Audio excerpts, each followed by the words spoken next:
person drifts away from Allah, and sometimes doesn't even drift away, but Allah subhanahu wa ta'ala wants to make you even better. He calls you through 4 stages. In other words, Allah gives you da'wah through 4 stages. Da'wah means an invite. Allah invites you back through 4 ways.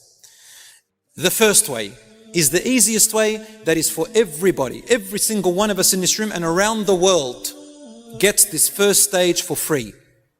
The first stage that Allah goes through is He shows you and clarifies to you the guidance by exposing you to opportunities to listen or to read or send someone to you to remind you, such as the khutbah on a Friday.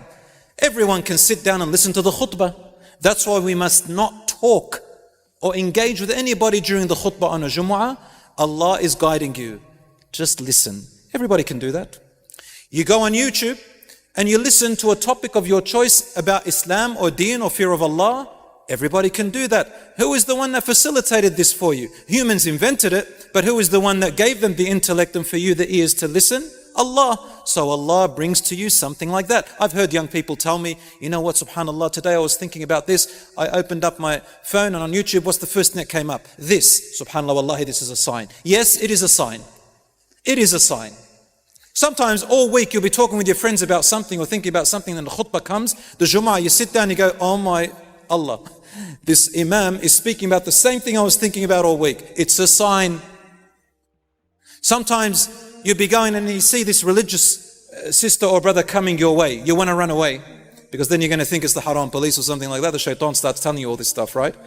But then they follow you even if you don't like it, and you try to be respectful and they remind you about something and they go away. Allah has sent you a messenger. Don't worry about whether they were nice or not nice. A strong person is able to sift through that. We cop it all the time. You know what cop means? It's an Aussie slang. We cop it means we suffer all the time when we're on social media. Lots of people say terrible, terrible, terrible comments to us. All the sheikhs, all the people who are on social media, we cop all the time. But you have to be able to sift through that ugly comment. And remember that you are pleasing who? You are pleasing Allah subhanahu wa ta'ala. If I know that I'm doing the right thing and Allah subhanahu wa ta'ala is pleased with me, I will take some of the criticism that guides me bi'idhnillah, and I'll throw out the attitude of the people because I don't want to be like them. May God help them. I'll make dua for them. Say, Allah yahdikum. May Allah forgive you. So Allah sends you free guidance. Now, if that doesn't work for you and you continue to go astray, Allah then goes He guides you through a little bit of a tougher approach. The second stage, He will nurture you through disciplining you. So first, you didn't take the reminder when you were comfortable. So then Allah nurtures you by disciplining you. Now I want you to think about discipline in relation to parents. Someone who cares about you. If your mother or father discipline you, or you discipline your children, is it a good thing or a bad thing? Of course, with the correct way of disciplining, with care and compassion. You will appreciate that your parents disciplined you in order for you to be principled through care and love. Even sometimes it may be harsh for you, such as confiscating your phone or confiscating your whatever is distracting you. So Allah nurtures you through discipline. How? He will bring a problem into your life. He will bring what? A problem, a challenge into your life.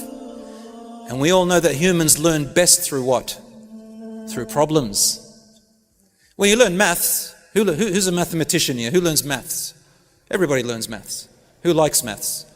I hate maths. But if you love maths, mashallah, you're a brain. How do you become a good mathematician? Isn't it through problems? That's what we call them problems. Call them problems because once you get through that problem, you're going to feel amazing. You conquered that problem. So Allah gives you a problem.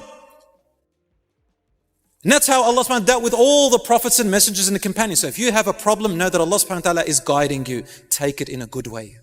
Now, that problem is going to be your medicine. And once you overcome it, inshallah, you're going to be much stronger and better. So Allah gives you a problem, a learning curve, a wake-up call. Somebody might get sick in your family. A death may happen and you attend a funeral. You may see somebody get run over. You may have an accident, God forbid. You may lose something. You may be tested a lot or a little bit, depending on how severe you need that guidance. Then if that doesn't work, Allah will intensify a little bit more to the third stage. The third stage is, He will bring you something compelling. The problem is up to you how you want to face it. But when He brings you something compelling, it means it's something that you must face. You have no way to avoid it. You have to face it. It could be a court order. It could be a fine. It could be someone that's facing you and you have to deal with that. You can't run away from it. It could be anything like that. It could be a sickness, God forbid. Anything like that is compelling. A suffering and a minor punishment. Allah says, وَلَنُذِيقَنَّهُم مِّنَ الْعَذَابِ الْأَدْنَى دُونَ الْعَذَابِ الْأَكْبَرِ لَعَلَّهُمْ يَرْجِعُونَ. Allah says, and we shall surely let them taste a little bit of punishment or a little bit of hardships in this world. And Allah calls it adna, which means the lower test. Before the bigger test, the bigger punishment comes. Why? Allah says, لَعَلَّهُمْ يَرْجِعُونَ, in the hope that they will return. So why are little punishments happening to you in this world? In the hope that you may what? Return. So you can stand up again. If that doesn't work, no reminders, no problems, no compelling situations, over and over and over, and they accumulate, and we decide to run away from Allah to everything else to numb our desires and our fears, drugs, alcohol, crime, God forbid, haram images, haram relationships. I hear of some youngsters, they run away from their parents because into a relationship. This is toxic. The first guy that talks to her, she says, I can't wait to get out of this toxic family. I hate my dad, I hate my mum. And then she runs off with the first guy who takes her, I want to run away, take me away, thinking he's her Jannah. He ain't your Jannah, darling. And then she has a toxic relationship there. No, run to Allah first, so Allah subhanahu wa ta'ala can help you. If all, and I know I just picked on our sisters, I'll pick on the brothers as well. A brother goes through problems and then he wants someone to mummy him. He's got problems with his mum. So he goes on the internet, tries to shop around for the easiest target. How old are you? Oh, are you 17? Sweet. Because 17 is like good, that's good enough. You see a 14-year-old, how old are you? I'm 14. Oh, sweet. What are they after? They go to their mates and they say, look, I picked her up. Oh man, bro, you're a champion. Show us how to do it.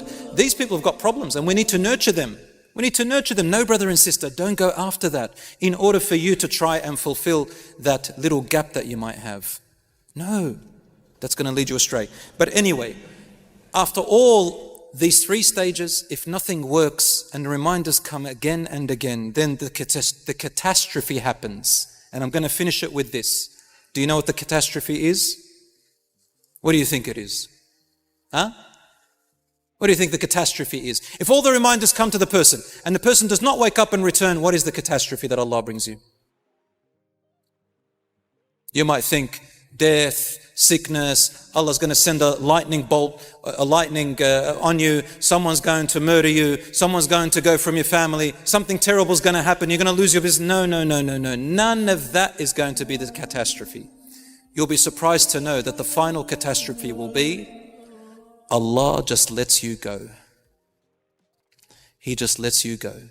Do whatever you want. Make as much money as you want. Fulfill your every piece of desire that you ever wanted. So Allah lets you go to the dunya, to your desires, to everything. We do not want to reach that stage because that means that Allah is no longer with us. He has abandoned us because we abandoned Him. And the only thing we'll receive is a temporary, ugly world, and even the world will turn against you. As for the hereafter, there'll be nothing left. And that's why Allah says, وَلَا تَكُونُوا كَالَّذِينَ نَسُوا اللَّهَ فَأَنْسَاهُمْ أَنفُسَهُمْ أولئك هم الفاسقون. And do not be like those who forgot Allah. So Allah made them forget who they are.